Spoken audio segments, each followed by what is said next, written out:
Okay, what I'm going to have you do is get you started on assignment 113, and it's 25, 45, 65 essay. What I want you to do is start thinking about how do you see yourself when you're 25 years old, 45 years old, and 65 years old. 25 years old, that's only 7, 8 years out into the future. How many of you can picture yourselves being 25?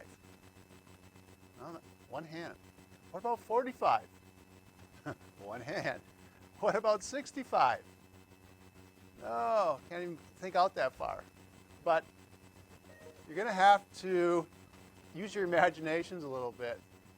If you click on assignment 113, I do have a rubric. You can take a look at that and see what I'm looking for. But what I want to do right now is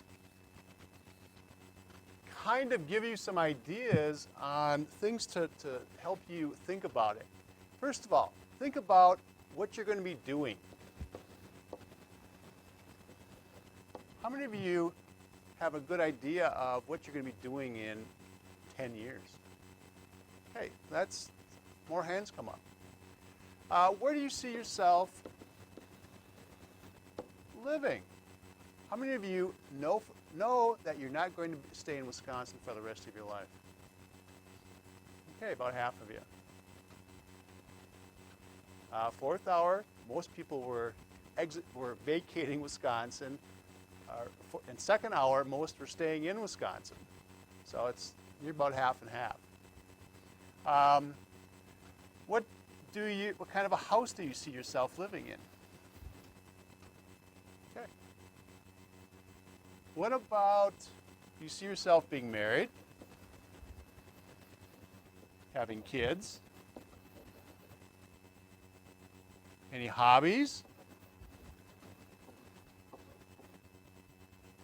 What kind of a car do you see yourself driving? But these are some prompts to maybe help you visualize it. And I always have to chuckle a little bit because through the years, and usually it happens with the girls more than the guys, I've read some stories where they knew exactly the age at which they were going to get married. They knew who they were marrying, and by the way, and they had a name. And if it's somebody, and guys, if it's your name, I won't tell you that. I don't want to come up to Bennett and say, oh, by the way, Bennett, when you're 26 years old, so-and-so is marrying you. I wouldn't do that to you. They know how many kids they have. They know the sex. They know the names. They know what sports they're good at. And it's just that some people have a better imagination than others. So, and you can certainly add things. This is not an exhaustive list.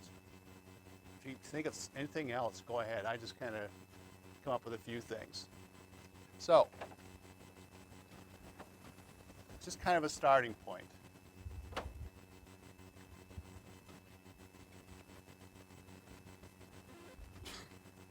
Very quickly with the rubric, you click on that, make it interesting. I do read these, and they are fun to read.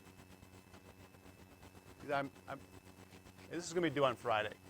I'll keep it. So, I mean, you guys have been shortchanged a little bit in time because we're getting out early today, but there's always a cost. That's the opportunity cost. You get out early, you're going to have to do a little bit of homework. But just kind of go through the rubric, follow the directions, for the requirements, for the formatting, and just supply as much information as you can.